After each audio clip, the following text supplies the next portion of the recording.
Le Seigneur nous bénisse, que la grâce et la paix de Dieu soient avec vous. Je suis votre frère, le pasteur Saturnin du Tabernacle sur la foi. Alléluia, que Dieu nous bénisse. J'espère que vous avez passé le mois de janvier, était un mois béni pour vous. Nous commençons le mois de février. J'aimerais encore ce matin, ce jour, vous encourager à suivre nos enseignements bibliques sur le fondement de la foi pour grandir et croître dans l'amour et la crainte de Dieu. Alléluia. Que Dieu nous bénisse. Nous avons commencé notre enseignement sur le fondement de la foi. Notre première étude était sur les fondements de la foi, la Bible, qui est la parole de Dieu. Et également, nous avons parlé de la mission de Jésus-Christ aujourd'hui et la Trinité. Aujourd'hui, nous sommes sur les fondements de la foi, notre salut, la grâce par la foi. Alléluia. Avant de commencer notre enseignement, je vous encourage à vous abonner à notre chaîne, à partager notre chaîne et à commenter notre chaîne. C'est pour l'avancement du royaume de Dieu. Nous allons lire notre premier verset biblique dans Romains chapitre 3, le verset 19. Romains chapitre 3, le verset 19. Alléluia. J'aimerais que vous preniez vos Bibles, vous lisez ce verset pour comprendre et puis ça vous aide à avancer. Or, nous savons que tout ce que dit la loi, elle le dit à ceux qui sont sous la loi, afin que toute bouche soit fermée et que tout le monde soit reconnu coupable devant Dieu. Nous sommes tous coupables devant Dieu parce que nous avons péché. Nous avons désobéi à Dieu. Nous avons fait ce qui n'est pas bon devant le Seigneur, devant Dieu. Depuis le fondement, Abraham, Adam et Ève ont péché contre Dieu, ont désobéi à Dieu. Alléluia. Aujourd'hui, nous aussi, nous sommes coupables de la désobéissance. Dieu nous offre le salut par son Fils Jésus-Christ. Jésus nous offre le salut par la grâce de la foi. Éphésiens chapitre 2, le verset 8 à 9. Nous allons lire nos versets. Car c'est par la grâce que vous êtes sauvés, par le moyen de la foi. Et cela ne vient pas de vous, c'est le don de Dieu. Ce n'est point par les œuvres, afin que personne ne soit glorifié. Oui, Jésus-Christ est mort à la croix pour toi et pour moi. Jésus-Christ est mort à la croix pour nous sauver. Il ne fait pas pour qu'un homme se glorifie. Personne ne peut te sauver. Une église ne peut pas te sauver. Un imam ne peut pas te sauver. Un prophète ne peut pas te sauver.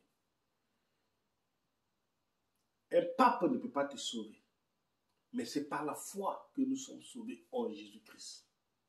Parce que son Fils est mort à la croix pour toi et pour moi. Alléluia.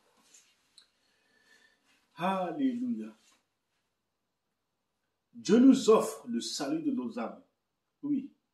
Parce que notre âme, c'est là que Dieu veut sauver. Le salut de notre âme. Nous ne méritons pas. Car personne n'est assez bon ou parfait. Personne n'est bon. Personne n'est parfait. Mais c'est Dieu qui est parfait. Il a envoyé son Fils Jésus-Christ mourir à la croix. Ils ont craché sur lui. On l'a insulté à cause de toi et moi. Personne n'est parfait. C'est pour cela que nous devons accepter le Seigneur comme notre Seigneur Sauveur Jésus-Christ pour être sauvés. Alléluia. Romains chapitre 3, le verset 23, qui nous dit, il faut lire ce verset, c'est des versets que normalement on doit maîtriser. Ça, chapitre 3, le verset 3 dit, car tous ont péché et sont privés de la gloire de Dieu. Tous ont péché et sont privés de la gloire de Dieu. Donc, tous. Et quand on parle de péché, il n'y a pas un grand, il n'y a pas un petit péché. Un péché, c'est un péché. Et nous qui sommes enfants de Dieu, nous cherchons la perfection vers Dieu. Nous cherchons le pardon vers le Seigneur chaque jour, chaque matin. Il n'y a pas un grand, il n'y a pas un petit. Tous ont péché et sont privés de la gloire de Dieu. Donc chaque jour, nous venons devant le Seigneur. Nous venons devant le Seigneur pour se repentir. Nous venons devant le Seigneur pour demander pardon. Devant le Seigneur pour chercher le salut. Les gens sont sauvés par la foi en la parole de Dieu. Alléluia. Romains chapitre 10, le verset 17 nous dit, la foi vient de ce qu'on entend et ce qu'on entend vient de la parole de Dieu, de Christ. Oui. Romains chapitre 10, le verset 17. Et nous allons lire également Actes chapitre 10, le verset 1 à 3. Actes 10,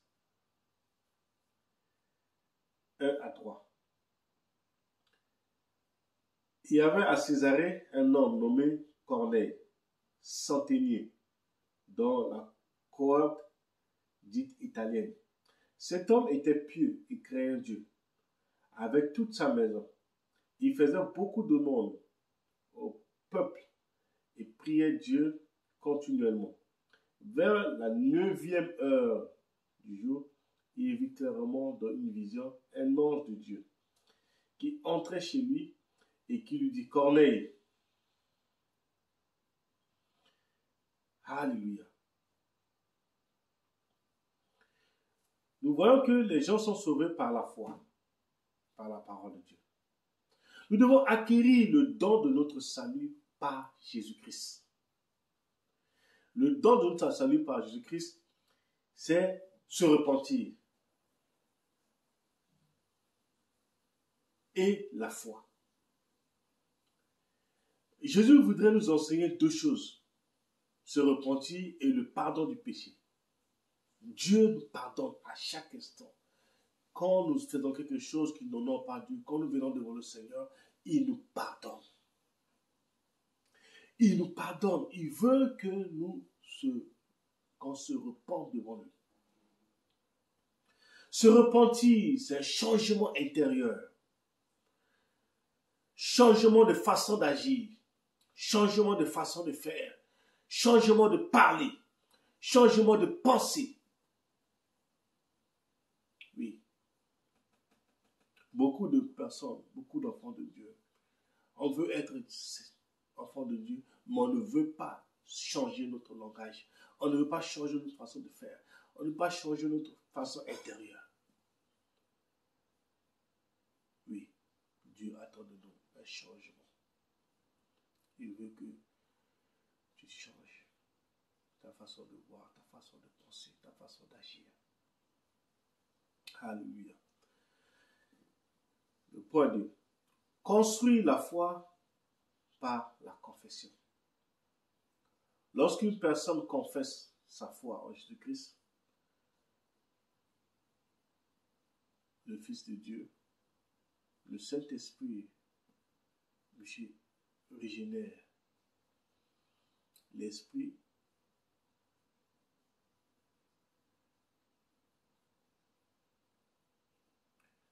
et la personne devient une nouvelle créature. Et la Bible dit que les choses anciennes sont passées et toutes choses sont devenues nouvelles. C'est pour cela qu'il est important de donner notre vie au Seigneur Jésus-Christ et de laisser la parole de Dieu et le Saint-Esprit nous transformer. On ne peut pas être transformé, être sauvé, on ne peut pas être enfant de Dieu et ne pas avoir l'impact du Saint-Esprit en nous, ne pas avoir l'impact de notre vie pour influencer notre entourage, influencer les gens qui sont autour de nous. Oui. Et Dieu veut le faire pour toi. Ce qu'il attend de nous, c'est que tu ouvres ton cœur, que tu te disposes à recevoir la grâce de Dieu par la foi, à recevoir le don de la foi en toi.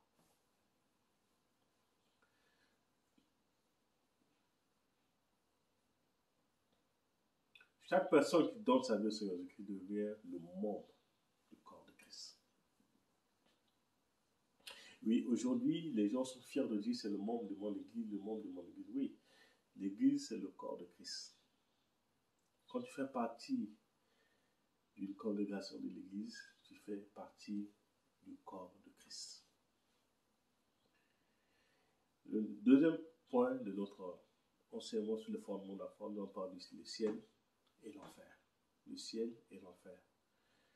Et nous allons commencer par l'enfer et ceux qui y trouvent.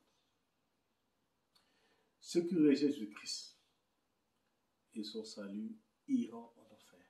Oui, la première des choses à savoir, ceux qui rejettent Jésus-Christ et son salut iront en enfer. Ce que nous devons oublier, si on ne se repent pas, on peut accepter Jésus-Christ comme notre Seigneur Sauveur Jésus-Christ. Si on ne se repent pas, on ne demande pas pardon au Seigneur. Si la mort te surprend, tu iras en enfer. On peut aller en enfer. J'ai suivi les témoignages des pasteurs nigériens en 2001, quand ce monsieur avait une petite dispute avec sa femme. C'était pendant le période de Noël. C'était entre le 23 et le 25 décembre. Et ce monsieur, sa femme s'est levée le matin pour lui demander pardon. Le pasteur a refusé de demander pardon à sa femme. Il a juste pris des colis, il va aller au village donner à sa femme, à ses parents. Il a offert le don à ses parents. Sous la route de retour, il a eu un accident. Et pendant l'accident, il est décédé. Et quand il est mort, il allait directement, les anges l'ont pris, il allait directement au paradis. Il a vu, il y avait la gloire de Dieu, les anges étaient, on ne peut pas décrire le ciel. Mais les anges qui lui montraient les choses, ils ont dit, on va te faire visiter l'enfer. Mais l'enfer qu'il a visité était horrible. Et il était en train de dire, ah mais j'ai prêché l'évangile, j'ai sauvé des gens, j'ai baptisé des gens. Les hommes ont dit oui. Mais si c'était ton dernier jour, aujourd'hui, tu ta place ici en enfer. Parce que tu n'as pas pardonné à ta femme. Beaucoup sont des choses dans leur cœur pour de l'argent. Mon frère a mangé mon argent, 10 000, c'est même 1 million d'euros. Tu refuses de pardonner. Tu calomnies des gens pour rien. Tu dis des paroles mensongères sur des gens pour rien. Tu sais que tu peux perdre ton salut à cause de ça. Il faut qu'on arrive à dire la vérité. Ce qui est vrai, c'est vrai. Ce qui est faux, ne dis pas. Pourquoi tu dis des choses qui ne sont pas vraies? Hein? Tu sais que tu peux perdre ton salut comme ça. Le manque de pardon. Manque d'humilité. Tu gardes les choses dans le cœur. Tu fais des mensonges, tu dis des mauvaises choses sur des gens qui ne sont pas vraies. Et si la mort peut te prendre à n'importe quel moment, n'importe quelle heure. Oui. On ne sait pas à quel moment le Fils de l'homme va venir. Je ne sais pas à quel moment. Nous allons parler de ça dans notre message tout à l'heure. Il faut que nous arrivions à nous séparer des choses qui n'honorent pas Dieu. Le mensonge. Des paroles qui Non, non, par Dieu. Oui. L'enfer a été préparé, l'enfer a été préparé pour le diable et ses anges, et non pour nous les hommes. Je vais lire dans Matthieu chapitre 25, le verset 41. Le diable, Dieu a préparé l'enfer pour le diable. Mais si nous, enfants de Dieu, quand nous hommes, quand on désobéit, on devient rebelle contre Dieu, nous faisons partie du diable et ses anges. Nous allons en enfer. L'enfer est une place de feu et de tourment. Si nous lisons dans Luc chapitre 16, de verset 22 à 24, nous verrons l'histoire de Lazare et le riche. Les gens se basent sur leur richesse sur la terre. On se base, j'ai ça, j'ai telle maison, j'ai tel diplôme, mais tout ça c'est périssable. C'est des choses que tu ne vas pas mener quelque part. Oui. On a eu des grands hommes qui sont morts. Ils sont partis avec quoi? Rien. Et l'enfer. L'enfer a reçu plein de gens riches qui sont dans des temps de feu. Le riche et Lazare, il a vu Lazare dans le sein d'Abraham. Il a supplié Abraham de dire à Lazare, envoie-moi un beau goutte d'eau, pour me rafraîchir. Mais il y avait tout ce bonheur sur la terre. Nous voulons voir la gloire de Dieu, nous voulons la richesse, nous voulons les moyens, nous voulons devenir puissants. Mais nous oublions que la mort peut nous surprendre à tout moment. Et tu peux perdre le salut, tu peux perdre le royaume de Dieu. Et après la mort, il y a la vie éternelle. Avec Dieu, il y a la vie éternelle dans les temps de feu. Personne ne peut s'échapper de l'enfer quand il y est arrivé. Oui. Quand le riche est arrivé en enfer, il n'a pas dit à Abraham, tire-moi de là. Personne, je dis personne. Même si tu es le fils du président de la République, il ne peut pas te sauver quand tu seras en enfer. Tu es le fils de pasteur, bishop, archibishop, pas pour qui. Tu ne peux pas être sauvé après la mort. C'est le moment pour chacun de nous de se donner notre vie au Seigneur Jésus-Christ comme notre Seigneur Sauveur. Après la mort, il n'y aura plus de repentance. Il n'y aura plus de repentance. C'est le moment aujourd'hui, pour toi et pour moi, de se repentir de nos actes, de nos comportements, des paroles blessantes, des paroles méchantes, des mensonges que nous avons racontés sur les gens. C'est maintenant de se repentir. Parce qu'après cela, il n'y aura plus de repentance. Oui, il n'y aura plus de repentance. Il n'y aura plus de salut. Et tu resteras dans le temps de feu pendant une éternité impossible. Il n'y aura pas la fin. Oui. C'est pour cela que nous devons avoir peur de ce temps. Avoir peur de fin des temps. Le fin des temps. Ça peut arriver à tout moment. Oui. Ça peut arriver à tout moment. À n'importe quelle heure. Ça peut arriver. Nous devons faire attention à cela. L'enfer est une place pour les temps de feu. Oui. Apocalypse chapitre 20, le verset 10. L'enfer est une place pour les temps de feu. Oui. Là-bas, il y a le feu éternel.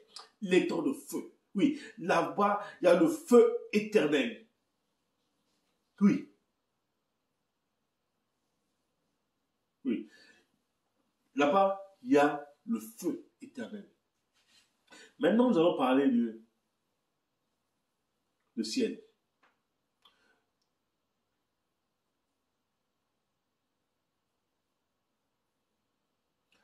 Assurer Jésus-Christ dans notre cœur. Éphésiens chapitre 3, le verset 14 à 15. Nous devons accepter Jésus-Christ dans notre cœur comme notre Seigneur et notre Sauveur.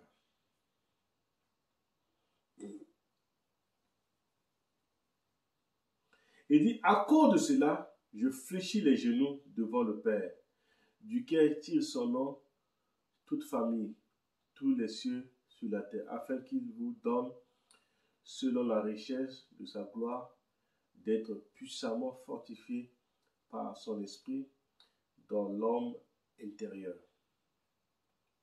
Alléluia.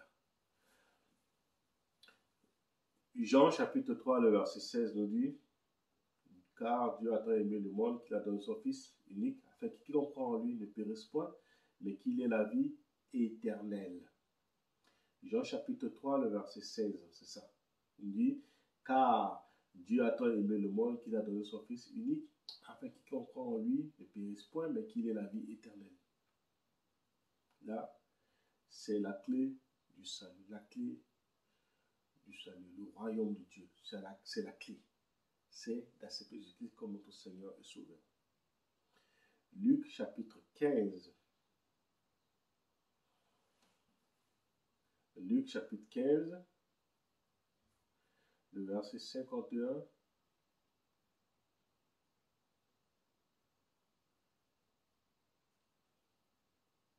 Luc chapitre 16, excusez-moi, le chapitre 16.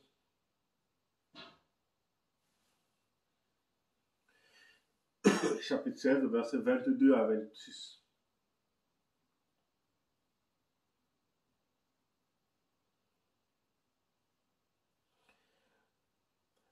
Oui, c'est l'histoire de le pauvre et le riche. Vous pouvez lire ça. Alléluia. Vous pouvez lire ça, ce verset, qui nous parle un peu de l'histoire.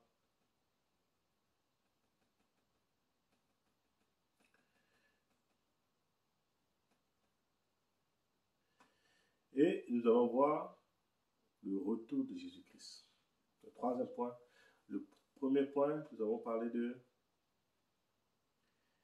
le salut par la grâce. Le deuxième point, nous avons parlé du ciel et l'enfer. Le troisième point, parlons de le retour de Jésus-Christ. La Bible annonce l'espoir béni, le retour de Jésus-Christ. Jésus reviendra pour rassembler à lui au ciel, oui, tous ses disciples. Et Jésus reviendra pour nous rassembler au ciel. 1 Thessaloniciens 4, 6. Nous allons lire.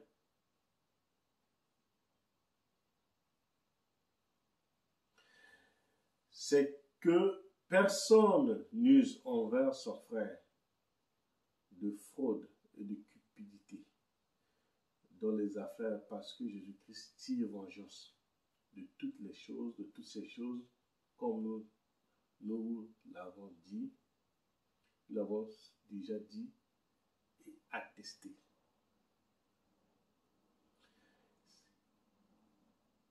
C'est que personne n'use envers son frère de fraude et de cupidité dans les affaires, parce que le Seigneur tire vengeance de toutes ces choses, comme nous avons déjà dit et attesté. Alléluia. Nous voyons que Jésus-Christ revient. Oui. Est-ce que je serai prêt? Est-ce que tu seras prêt? Nous devons travailler sur cela. Parce que je ne sais pas à quel moment il va revenir. Alléluia.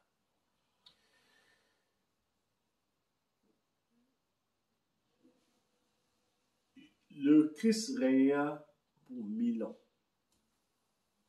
Il va régner pour 1000 ans. Sur le diable, surtout pour 1000 ans. Apocalypse chapitre 19. Le verset 11 à 16. Puis je vis le ciel ouvert, et voici parut un cheval blanc. Celui qui le montait s'appelle fidèle et véritable, et il juge et combat avec justice. Ses yeux étaient comme une flamme de feu. Sur sa tête étaient plusieurs diadèmes, il y avait un nom écrit que personne ne connaît, si ce n'est lui-même. Il était revêtu d'un vêtement teint de sang. Son nom est la parole de Dieu. Les armées qui sont dans le ciel le suivaient sur des chevaux blancs, revêtus d'un fin lin blanc pur. De sa bouche sortait une épée aiguë pour frapper les nations et les pétrer avec une verge de fer. Il foulera la cuve de vin de l'ardente colère du Dieu Tout-Puissant. Il avait sur son vêtement et sur sa cuisse le nom écrit Roi des rois, le Seigneur des seigneurs. Alléluia, Roi des rois, le Seigneur des seigneurs. Et je vis un ange qui se tenait dans le soleil, et il cria d'une voix forte, disant tous les oiseaux du volant qui volaient par le milieu du ciel, venez rassembler vous dans le grand festin de Dieu, afin de manger la chair des rois, la chair des chefs militaires, la chair des puissants, la chair des chevaux et ceux qui les montent, la chair de tout, libres et esclaves, petits et grands. Et je vis la bête et les rois de la terre et leurs armes rassemblées pour faire la guerre. Et celui qui était assis sur le cheval et sur son armée. Et la bête fut prise, et avec elle le faux prophète qui avait fait devant elle des prodiges par lesquels il avait séduit ceux qui avaient pris la marque de la bête et adorent son image. Ils furent tous les deux jetés devant dans l'étang ardent de feu et de soufre. Oui, Jésus prévient. Vous pouvez lire ça dans Apocalypse chapitre 16, de verset 11 à 16, pour comprendre que Jésus-Christ va revenir. À la fin du monde, Dieu créera un nouveau ciel et une nouvelle terre. Les chrétiens vivront avec l'Éternel dans ce nouveau monde.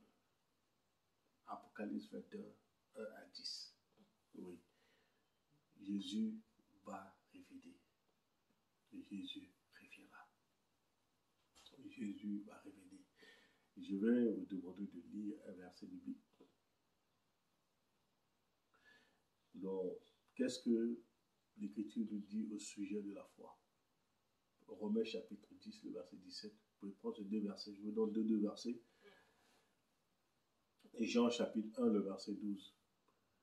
Qu'est-ce que l'Écriture nous dit au sujet de la foi? Alléluia.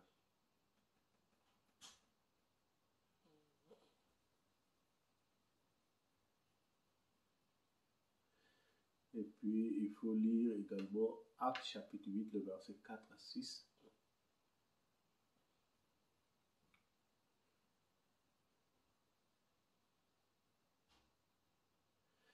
Voir qu'est-ce que les foi les a amenés à faire par la foi. Actes chapitre 16, le verset